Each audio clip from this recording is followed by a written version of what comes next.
Five Nights at Freddy's started off so simple. However, with the game's success, obviously comes more story, more characters, and more games. So today I want to look at the entire franchise from Fnaf 1 all the way up to Security Breach. And I was, until I realized this was going to take forever because I had a lot to say. So in reality, this is just part 1. Part 1 of my FNAF series review. Today we'll be looking at what I consider FNAF Classic. FNAF 1, 2, 3, 4, and that's it. So enough introductions. This is already going to take a long time to make this video, so let's just dive straight in. FNAF 1.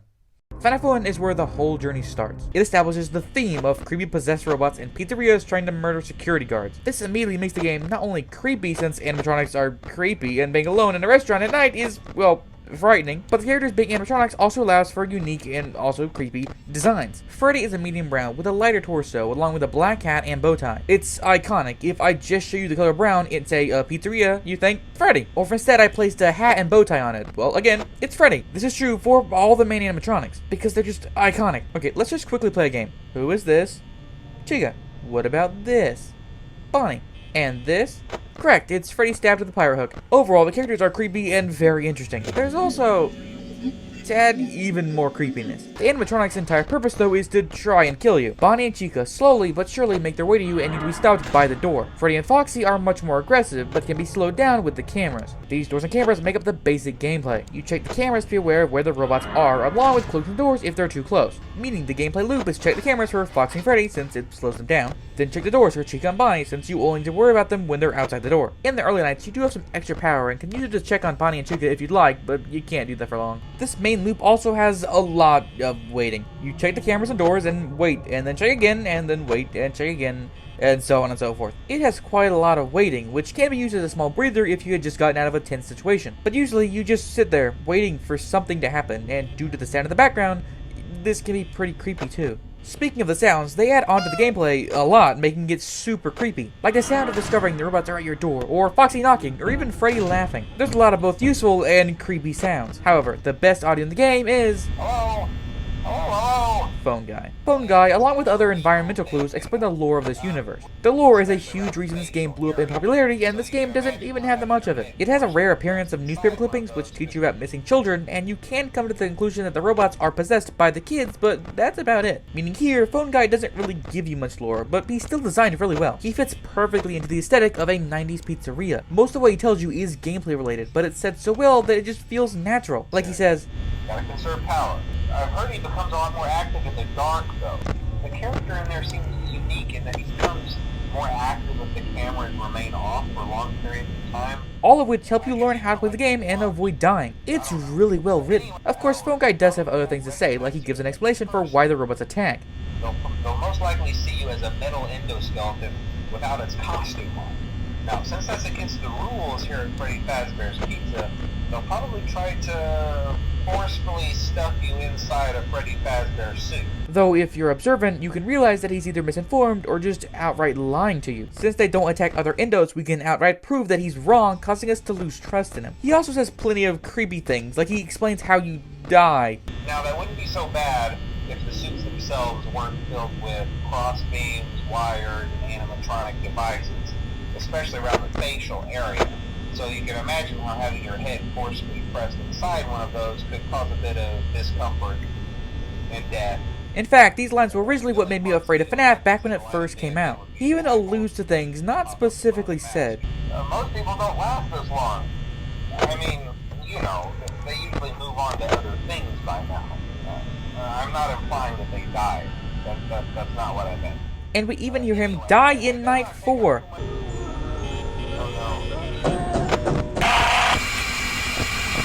And since he's dead, he can't call you at Night 5, so when the phone rings, it's unsettling. And what answers doesn't really help the matter. Overall, this is a really good first game. Its creepiness is really well done, and its gameplay is really unique and fun. It's also really tense when you run out of power and barely manage to survive. And as I said, the story in this game is really basic, with little to no mystery. I guess you could theorize about who the killer is, though the only people in the game are you and Phone Guy, so it's a 50-50 shot. But all this and more would be substantially upgraded in a sequel, so I guess we should talk about that next.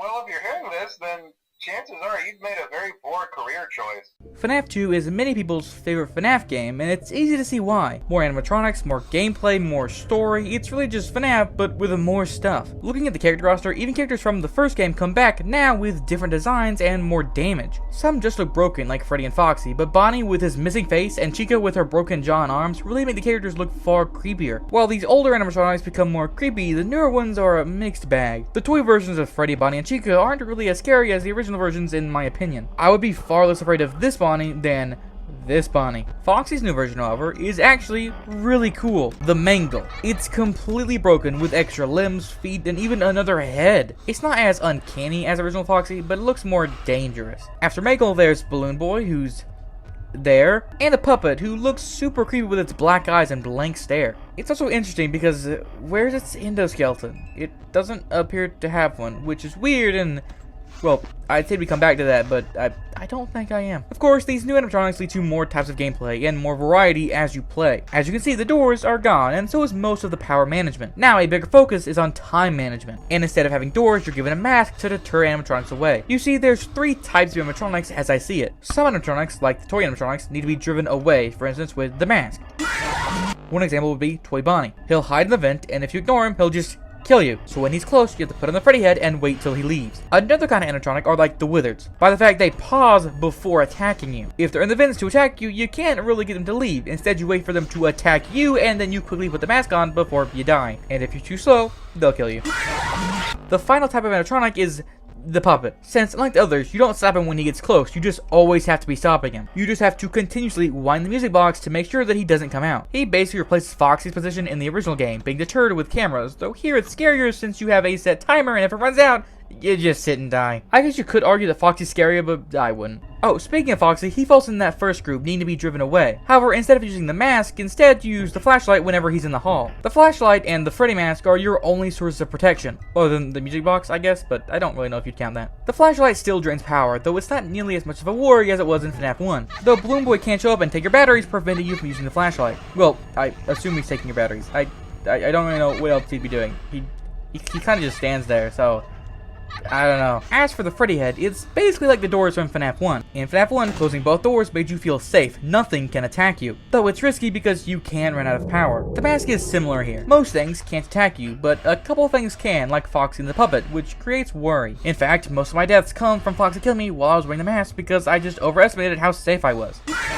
The gameplay here is a lot more chaotic than the first game. While there you'd have a lot of quiet time waiting for things to happen, here you don't get much of a break. For many people, this is a much more fun experience since you're always doing something, though it does lose some of the joy that comes from feeling safe in FNAF 1.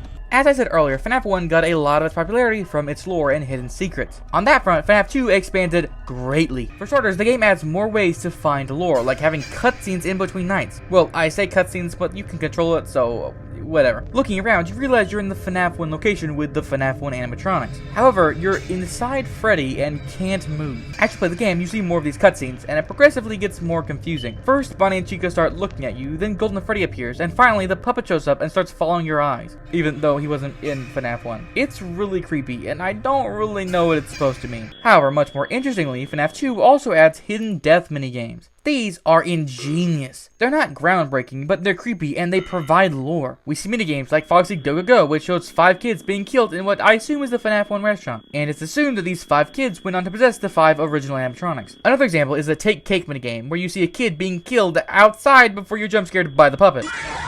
Well, it's easy to assume that that kid went on to possess the puppet. I could go on and on about these minigames, and I will a bit later on, but for now, I'm just gonna say they're brilliant. They're just an ingenious addition. However, they aren't the only source for lore. Phone Guy returns to well, which is a bit confusing since didn't we previously see him die? His presence alone had people theorizing about whether this game takes place before or after FNAF 1 on a timeline. Now, I think him calling you has no bearing on the timeline personally since, you know, they're recorded. He literally says they're recorded. I'm kind of glad that I recorded my messages for you. Yet, people will still think they're alive. I don't get it. However, whether his death is relevant or not doesn't change the fact that it's still a mystery of which game happens first in the timeline. I mean, FNAF 2 probably does come earlier due to minimum wage being lower, and the newspaper hinting at the FNAF 1 location, but still, that's completely irrelevant to Phone Guy. Phone Guy, however, adds even more to the timeline by bringing up the Bite of 87. I'm just gonna edit this in here real quick. No, he didn't. He brought that up in FNAF 1. I just completely forgot, and I realized when recording FNAF 1, so Whoops. I'm gonna act like that. You know, it's mistake. Whatever. Just ignore that, okay? This not only adds on to the timeline, like I said, but also brings up another mystery. Who did the bite? It's a simple and not very important mystery, but it's interesting nonetheless. Oh, and FYI, it's probably Mangle. It pretty much has to be. Some people claim it was Freddy due to the handprint being on his face, or Foxy due to the broken jaw, but no, I'm pretty sure it's Mangle. Foxy's jaw is broken in Fnaf 1, and the bite happened in Fnaf 2. Yeah, I'm just gonna edit this in here real quick. We know the bite happens in Fnaf 2 because it's the bite of 87, and Fnaf 2 takes place in 87, so there you go. This means to say that Foxy did it, you'd have to say that he was repaired in order to be placed in Fnaf 1, but they didn't fix his jaw, which makes no sense. Foxy still wouldn't have his jaw broken from the bite of 87. As for Freddy, ignoring the fact that the animatronics are for kids and thus they're likely touched a lot, this is likely not from a bite either. Because if it was, why keep the same head around? Why not get rid of it and use a different head? Like, what? I mean, it's probably easier to just make another one than try to clean the bloodstains out of it. Whatever. What makes most sense is Mangle. Not only does she have a big mouth, and not only does she appear in the correct game, but she's also taken away in FNAF 1. She was removed from the character roster since she attacked someone, likely due to her facial recognition software malfunctioning, which leads to her and the other toys being scrapped. Oh yeah, facial recognition. It's not brought up by many theorists that I've seen, but I've used it to make some theories of my own. Phone Guy says they're put in all the toys, and even tried putting some in the old animatronics. They've spent a small fortune on these new animatronics. Facial recognition. By now, I'm sure you've noticed the older models, they even started retrofitting them with some of the newer technology. I thought this could be hinting at the fact that the animatronics aren't possessed, because the robots attack you due to their malfunction in the facial recognition, not because they're actually possessed. And since they're in the Wizard animatronics 2, they'd also be in FNAF 1. However, due to the fact that we see dead children in the minigames, this is likely not the case. Okay, well, I guess I could explain the toy animatronics attacking you. Oh, wait, there's a minigame where you see kids being murdered there too. Meaning they're likely also possessed. Okay, I guess this is just a red herring. Curse you, Scott! Anyways, moving on to other mysteries. On night 4, we're told an incident occurred, and they might be closing down. There's been somewhat of an investigation going on. We may end up having to close for a few days. I don't know. Phone Guy also says the robots with facial recognition have been tampered with.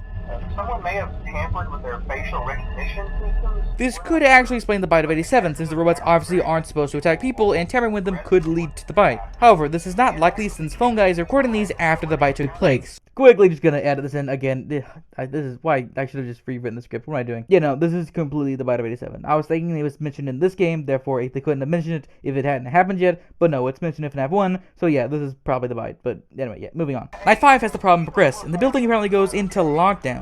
From what I understand, the building is on lockdown. The next night has one of my favorite phone calls, because by this time the place has completely closed down, and you don't need to be working there at all. However, at the beginning of the call, Phone Guy really sounds worried for you. Hello. What on earth are you doing there? I don't know, it sounds really charming. I really like it. Too bad he dies in the next game, or the previous game. I don't know. Anyways, he also mentions a yellow suit being moved, which leads to many questions. Someone used one of the suits. We had a spare in the back, a yellow one. Someone used it. Why was it moved? Who moved it? This will all be answered in the next game though, so be patient. Though we can't theorize who moved it since we see this purple guy in some of the minigames. The only other detail I can think of that Phone Guy brings up is a previous establishment known as Fredbear's Family Diner, which was opened before any of the Freddy Fazbear's Pizza locations. We're gonna try to contact the original restaurant owner. I think the name of the place was Fredbear's Family Diner or something like that. This adds even more to the timeline, and here we go. I don't know how any of this makes sense. Okay, so we have Fredbear's Family Diner and at least 2 Freddy Fazbear's Pizza locations. As I've already said, FNAF 2 probably comes before FNAF 1. However, one problem with that theory is the Wizards. Clearly, they've been used in a previous location. We also know this is the grand reopening of Freddy Fazbear's. At the new and improved Freddy Fazbear's Pizza. Meaning a pizzeria must exist before FNAF 2. Well, I guess technically it could be the same building, but you know what I mean. However, this previous location was likely Fazbear Family Diner. Maybe? I'm not sure. Some say this is Fredbear Diner since it only has Freddy, but we actually have no idea. This is so annoying to discuss. It's so complicated to try to understand everything. Okay, what is this location? I mean, there's only one animatronic, but is that serious, or is it just like a game fact? What do you call it? Like a metaphor or something? That's not the right word. I don't know what it's called. Let me just explain what I mean. In the Give Gifts minigame, there's one room with no exits, and the puppet just puts heads on the bodies. In real life, or real life, like the video game real world. You know what I mean. This likely wasn't just one big room with no exits, but instead a pizzeria with other rooms and maybe a table or something, I don't know. The puppet also was likely not just using the heads, but the whole suit. This situation was simplified for the minigame. You can see this style of simplicity in all of the minigames. Like in Foxy Go Go Go, it looks like there are no other rooms other than these two, which isn't true. But they just didn't add the other doors because it wasn't relevant to this game. Or like how in this minigame, there's likely more stuff not shown, like tables, chairs, employees, or maybe even other animatronics. But maybe they're just not. I don't know. So either you could believe this is the first Freddy Pizzas or Fazbear Diner, but either way, it's unclear. As far as I know, we have a Fredbear? Fazbear. I just realized it's called Fredbear Diner. I think I've been calling it Fazbear Diner this entire time. I'm not re-recording that. You know what I mean. We have Fredbear Diner and at least 2 Fazbear Pizzas. But there might also be a third, but maybe not. I don't know. It doesn't give us enough clues to figure it out. I have no idea. But at the end of the day, it doesn't really matter because it's all about a fictional murderous pizzeria place. My head. I feel like we're going to explode. This game has way too much information to decipher. There's a lot to discuss about this game because it's jam-packed with information. And I can go deeper, like, what about the Wither looks? They don't look like the Fnaf 1 animatronics. Different face shape, footprints, buttons. Is this an artistic change, or does it mean that they're just completely different robots? Maybe the same robot, but their exoskeletons were just edited or something. I don't know. I mean, as the series goes on, you realize that some characters just change how they look sometimes, and it doesn't really give an explanation. I don't get it. I just roll with it. Just accept it, okay? Point is, this game is great. It improves so much over FNAF 1. No wonder it's a lot of people's favorite. It added more characters, tons and tons of lore, and in my opinion, better and more active gameplay. I do complain about the lore being too complicated, but it is really enjoyable to try to nitpick and dig through everything. I really liked it. This game was a huge step up in my opinion. FNAF 1 is still amazing, but FNAF 2 just works so much better. Let's hope the sequel can expand the series into even greater heights.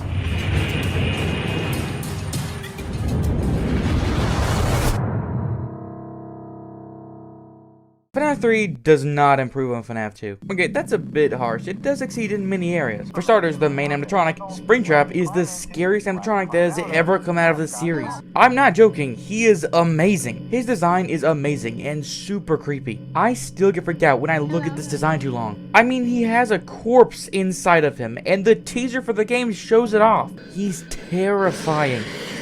He's also the only real danger in the game. This game really takes a small deviation from the series. In the other games, you have multiple targets you need to keep track of and block when they get too close. There are some that you need to prevent, like Freddy or the puppet, but the majority of the time, you're just blocking them. FNAF 3 gets rid of that, and it's all about prevention. As I said, Springtrap is the only thing that can kill you, and so the only thing that you actually need to prevent from getting to you. You do so by playing audio tracks of a child to try and attract his attention and get him away from you. This is a cool idea, and it does take some getting used to, but it does lower the fear factor, since, well, he doesn't really get close to you. In the other games, you're guaranteed to be close to at least one animatronic, but here, if you're good at the game, you never have to get close to Springtrap at all, because, like I said, you could just keep him away. The only times he gets close to you is if you're about to die, which is frightening, but it happens far less in this game than it does the other games, which arguably does make it more scarier when he does approach you. Like I said, him looking through the windows is pretty creepy. However, he is the creepiest character in the game, but he isn't the only character. The other characters are meh. They're the old characters made green and black. It's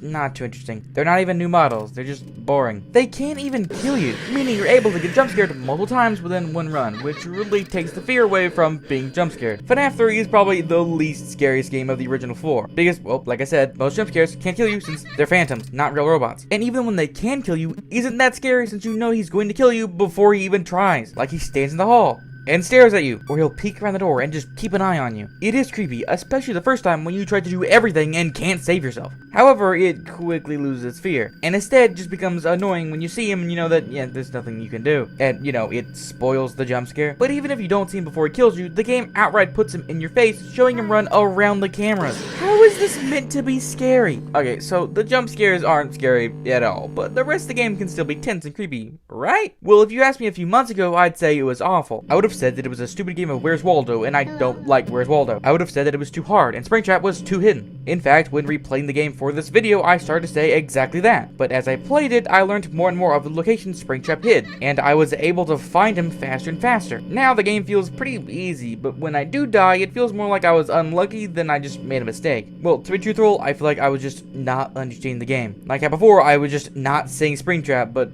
whatever. Finding him is at least no longer that hard. But I will say that it is pretty scary and worrisome when you lose him. However, now that I know where he hides, it's not nearly as scary because I can find him pretty easily. Except when he hides somewhere that I don't know, which just is annoying. Now, it did feel a bit satisfying learning where he goes, but it didn't really feel creepy. But now, knowing where to look doesn't take all the challenge away from the game due to the other mechanics. Because you don't have power in this game, you stay on the cameras the whole time, meaning you can watch exactly how he moves and pay attention to wherever he's at. So to stop it from being too easy, another mechanic was added. The cameras, audio, and ventilation can malfunction, causing you to have to stop and go reset them before you're able to continue protecting yourself. If something breaks and you have to turn away to reset it, it can be pretty tense to just hope and pray that he doesn't move away too much. Now, malfunctions aren't the only new addition. Along with regular cameras, now you also have vent cams and the returning doors. However, instead of them draining power, you're able to use them as long as you want, but only one at a time. This means if you hear the vents move, you quickly have to try and stop him before he gets too close. In fact, at first, I just kept dying because I was closing the wrong vent. But now when I'm able to stop him just in time, it feels so satisfying. Not scary. But probably the scariest thing I found in the game was the puppet. The phantoms can't hurt you, like I said, but they can scare you. Most of the time, they didn't, because I knew they were coming. The puppet, however, oh boy. He just appeared on my screen and stayed there, and I had no idea what to do to get him to leave. I didn't know how to get him to stop doing whatever he's doing. It was unknown, and it freaked me out. However, then he just left. And that was it. Later, when he attacked me again, I just sat there and waited for him to leave, since I realized that was all I had to do. Okay, so the animatronics aren't scary, and the gameplay isn't scary. In fact, the gameplay is just pretty annoying, since either it's too hard and you have no idea what to do, or it's pretty easy and you just do it. However, the game could still be great if it had good lore, and it kinda does, but not really. Phone guy returns again, but it stated again that these are just pre-recorded. Oh, we found some vintage audio training cassettes. And it's shown pretty heavily that this game takes place after everything else in the timeline. Here, Phone Guy just explains to you how to use the golden suits. He explains the suits are for both animatronics and people, and they're very dangerous.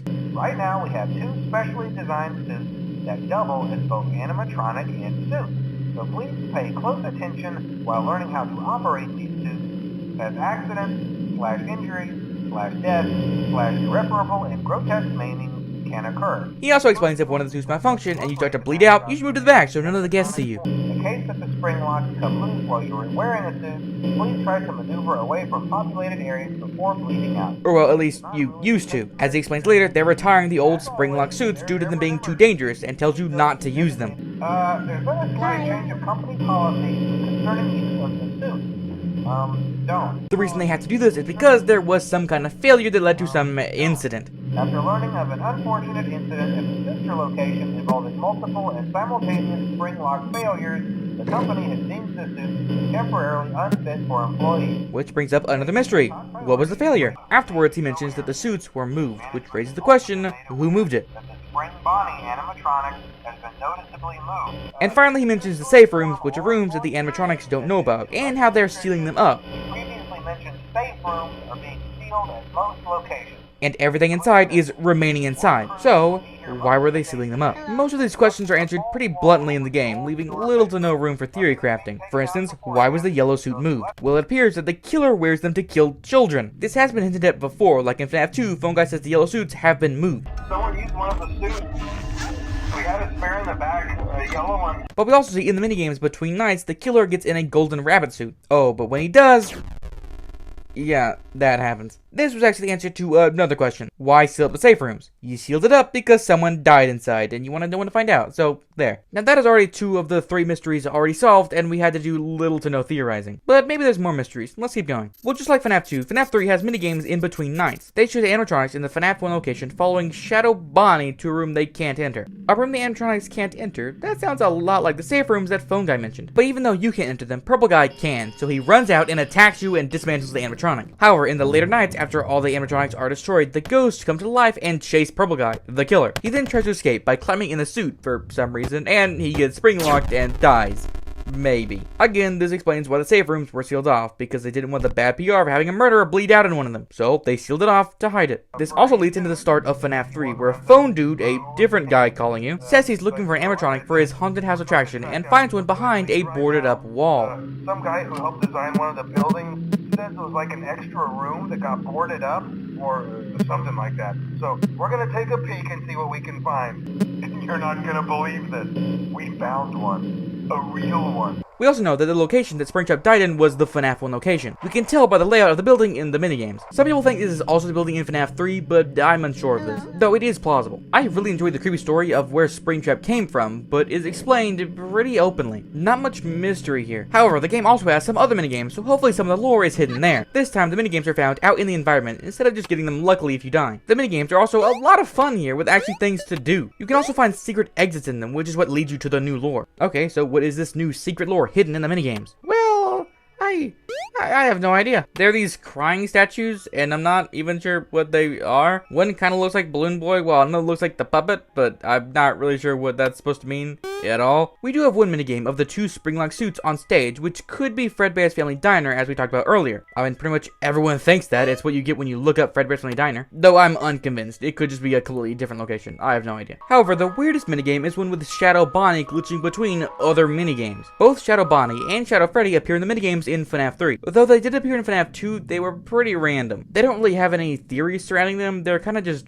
random. Meaning, these two are just still unanswered mysteries, and I don't really have an answer to them. Okay, well, I have some theories that are raised in later games, but we'll get back to that. Shadow Freddy even seems to be helping the purple guy by luring the animatronics to him. So either purple guy is just super lucky, or I don't know, he is Shadow Freddy, or maybe just friends with him? I don't know. I have zero answers for this. It's just there. So overall, FNAF 3 has really grown on me. I used to hate it and think it was unfair. Now I think it's a decent FNAF game. It's not my favorite, and I do think it falls flat in a lot of areas, like jump scares and lore, but it succeeds in others, like character design. It's a decent game. However, I didn't feel as scared or triumphant in this game as I did the other ones. FNAF 1 and 2 just seemed a lot scarier than FNAF 3, though I would soon learn that those games were tame compared to the 4th entry.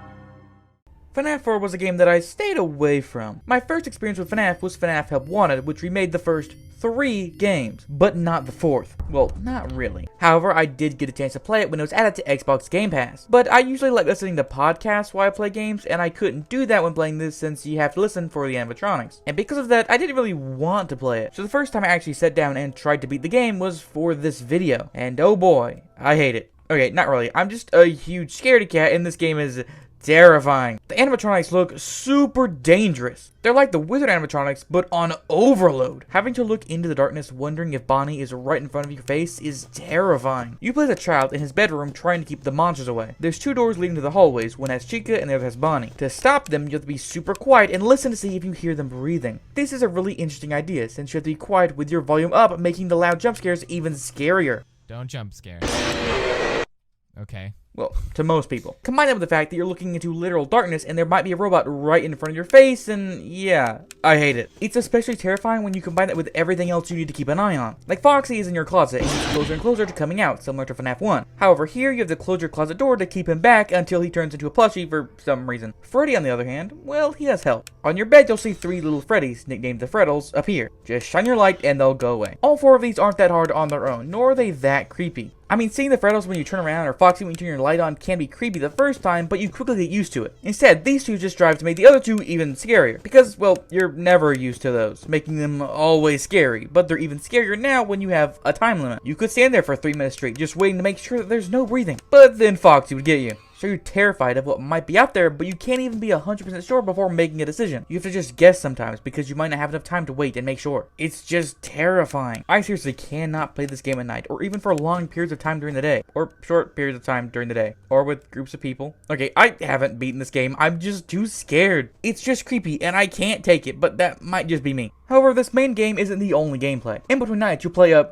minigame, but we'll get back to that. But you'll also go up against Plushtrap. Here you have to flash your light to stop him, but you have to wait until he's on the X. It's a risk versus reward kind of game, where you don't want to wait too long or he'll get you. But you also have to wait long enough or he won't even move. And if you succeed, it'll help you in the next night, where you start 2 hours in. It's a cool idea, and I think it works really well. I also suck at it, so there's that. So the gameplay is terrifying, which is both a good thing and a bad thing. It's both great if you love horror, since it has these really tense situations and is really satisfying if you win. However, it also means I don't want to play the game. So yeah, that's a bit of a problem. However, unlike FNAF 3's lack of mysteries, FNAF 4 is, well, it doesn't really answer anything. It raises more questions than practically any other game in the series. For instance, Who are we? Just some random kid? Maybe the son of Purple Guy or Phone Guy? What exactly are we doing? Is this a nightmare? Are these real animatronics? Maybe they are real, but they don't look like this, and instead the kid's imagining them to be scarier than they actually are. Oh, and what about those minigames we saw before? In those we see a child, who I assume is the same one we play as, but who knows, go to Freddy Fazbear's and die in a bite that isn't the bite of 87, but instead the bite of 83, which is completely different. All of that while the kid has apparently seen something happen, and he talks about it with his magical teleporting Fredbear doll. Okay, what on earth is happening?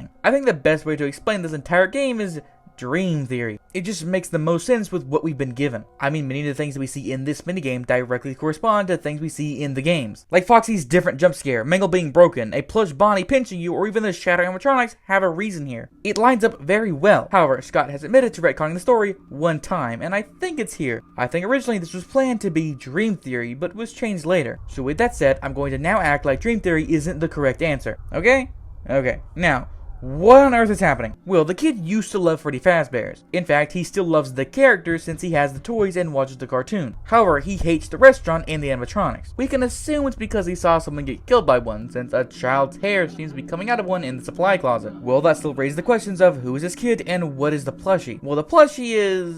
well, maybe it's just a plushie. Maybe they could match it around. I don't know. Maybe this kid is Purple Guy's kid. Maybe he's not. I mean, we see Purple Guy in the minigames, but maybe it's his dad. Maybe it's not. I have no idea. Also, again, we see him die. And afterwards, he's told that he's going to be put back together. How? Does he possess one of the robots? It appears he possesses Golden Freddy, since he's friends with his plush, and he's killed by him. Okay, well, technically that's Fredbear, but still. He possesses Fredbear. Maybe. If he does, then is he really put back together? I have no idea. This game is really where a lot of the lore got messed up. And a lot of the stuff this game sets up can't be answered until future games, and we haven't gotten to them yet. And then again, I'm just assuming those are the answers. I have no idea. It really stopped being fun trying to piece this together and started being more of a chore. I don't know what to say about it. Fnaf 1 had a little mystery. Fnaf 2 made it bigger with just enough questions. Fnaf 3 didn't really add any new questions. And Fnaf 4 had everything crumble to pieces. I really don't know what to even say at this point. I'm so confused. I guess I could go rewatch MatPat's theories, but I don't want to rewatch them. I want to try to figure this out for myself. I guess I could bring out future games, but again, I want to wait till I get to them to bring them up. I'm just stuck. As I said, dream theory makes the most sense, but still, not really? Like, if the game is a dream, is all of it? Like the story of a murderer killing kids, dismantling robots, dying, and coming back as a yellow zombie robot bunny true? Or did it all happen in a dream? What about the kid dying? Was that real? Is he really going to be pieced back together, or was that just his imagination? Nothing makes sense. The story threads are too loose, and don't line up with anything without drastic speculation. I just don't know. Fnaf 4 as a whole is...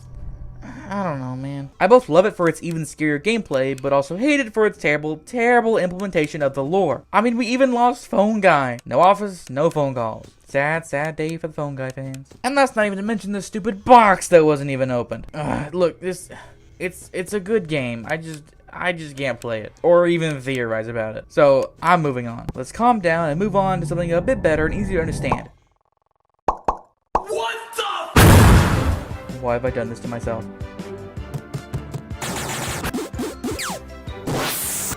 But before we can talk about that, I'm gonna have to end this video. We have run out of time for today, so I'm just gonna end this here and we'll talk about that later. The first 4 FNAF games were really fun, so I just have to wait and see if the next ones live up to the hype. Will they, will they not? We'll have to wait and see when I review those later. But those will come later, probably next year. So all that said, thank you all for watching, and I'll see you later.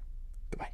Hello, fun fact, this video was supposed to originally include FNAF World, but I had to cut it because I didn't have enough time to make it. I had like 4 weeks to make this video or something like that, and I was gonna I was gonna make it in like 2 or 3, but I had to scrap FNAF World because personal stuff came up, and I just couldn't fit it in and make that. Like literally, I'm recording this bit the last day. I'm recording it Thursday. This video goes up Friday. I'm recording it the last minute, so hopefully it goes up on time. But I did have to cut FNAF World because I wasn't able to make it. I will make it eventually. It should. I have it in my schedule already. It's coming up next year in like January, February. I don't remember. But I was supposed to be in this video. It just couldn't. So hopefully that video will come out eventually. It will. Hopefully you guys enjoy that, and hopefully we'll stick around to when that comes out. So if you did enjoy, consider subscribing, I guess. But thank you for watching, and I have to get back to making videos because I'm behind schedule. So thank you. Goodbye.